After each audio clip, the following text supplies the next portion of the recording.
नमस्कार दोस्तों। आज एक ऐसी बात मैं आपके सामने लेकर आया हूँ जिसे सुनकर आपको बड़ा आश्चर्य होगा कि क्या इन चीज़ों का भी असर हमारे जीवन में पड़ता है।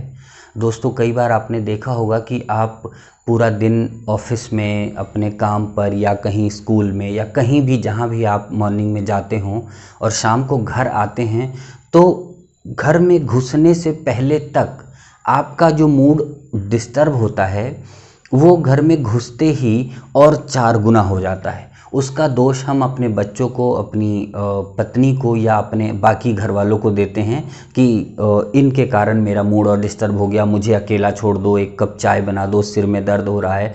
क्या आपने कभी इसके पीछे का गहराई का राज जानने की कोशिश की है कि आखिर क्यों होता है ऐसा, कि आप जो परेशानी बाहर से लेकर आए थे, अपनी पत्नी का, अपने बच्चों का और अपने घर वालों का मुंह देखने के बाद, आपके परिवार से मिलने के बाद, एक कप चाय पीने के बाद ये स्ट्रेस तो कम होना चाहिए, ये बढ़ क्यों जाता है? इसका मैं एक विशेष कारण बताऊंगा और उसका एक समाधान बताऊंगा। आप ध्यान से सुनिएगा। बहुत छोटी वीडियो में बहुत नॉर्मल तरीके से समझाऊंगा, आसान भाषा में। आपने देखा होगा दोस्तों कि आपके घर में रंग बिरंगे सामान होते हैं। बहुत सारे सामान रंग बिरंगे होते हैं। कभी आप किचन में अगर जाते हैं तो किचन में आप देखेंगे कि किसी डब्बे पे लाल ढक्कन है, किसी पे पीला ढक्कन है, किसी पे हरा ढक्कन है। आप देखोगे कि हाँ, आपके घर में जो पोस्टर्स लगाए गए हैं वो पोस्टर्स अलग अलग तरीके के कलर आपको दे रहे हैं। आपके घर में रखा हुआ बहुत सारा सामान बिखरा पड़ा है। आपके घर में जो कपड़े हैं वो कपड़े विशेष करके कुछ बिस्तर पे पड़े हैं, कहीं खूंटी पे ऐसे टंगे हैं, कुछ अलमारी के ऊपर फेंके हुए हैं, कुछ एक दो ज़मीन में पड़े हैं, बच्चे का खिलौना बिखरा पड़ा है। तो ये जो कलर होता है, ये कलर हमारे दिमाग को बहुत डिस्टर्ब करता है। तो दो बातों का ख्याल रखिए। एक, कि आपके घर में कहीं भी कोई सामान बिखरा ना पड़ा रहे, सब अपनी जगह पर व्यवस्थित रहे। इसका ख्याल आपके घर में औरतों को रखना चाहिए। इससे घर का कलेश खत्म हो जाता है। अगर आप घर के अंदर के पड़े सामान को, विशेष रूप से कपड़े और बिस्तर की चादर को सही तरीके से रखते हैं तो आपके घर में कलेश ना के बराबर होता है। दूसरी बात, अगर आपको लगता है कि आप बहुत ज़्यादा डिस्टर्ब रहते हैं, आप बिस्तर पर लेटने के बाद भी चैन से नहीं सो पाते, तो आज ही ध्यान दीजिए कि आपकी जो बिस्तर की चादर है, उस चादर का एक सिंगल कलर रखिए।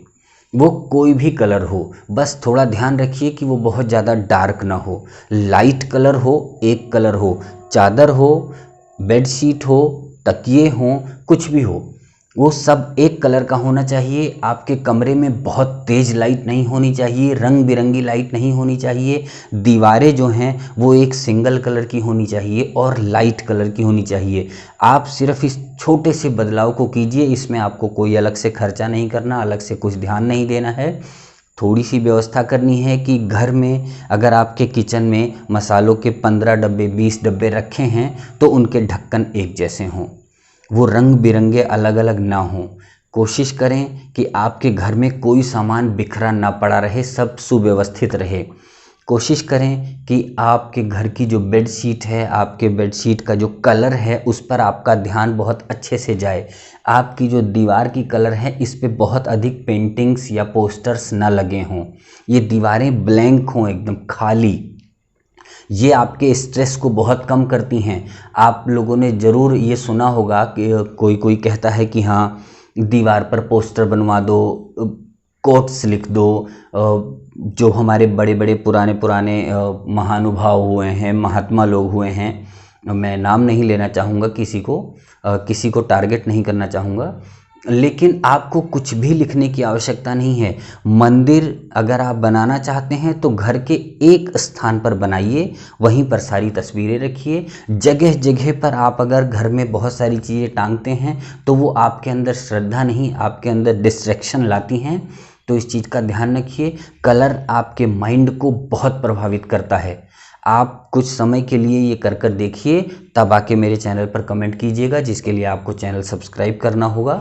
और मेरे चैनल को सब्सक्राइब कीजिए और कलर का ध्यान रखिए। मैं इस बात की गारंटी ले सकता हूँ कि आने वाले 1 हफ्ते के बाद आपके घर में किसी प्रकार का कोई क्लेश नहीं रहेगा, बशर्ते घर का कोई सामान बिखरा ना पड़ा रहे। विशेष रूप से ध्यान कपड़ों पर देना है, कहीं कोई कपड़े बिखरे ना पड़े रहें। बिस्तर जिस पर आप रात को सोते हैं, आप उसको ध्यान रखिए कि वो सिंगल कलर हो और लाइट कलर हो।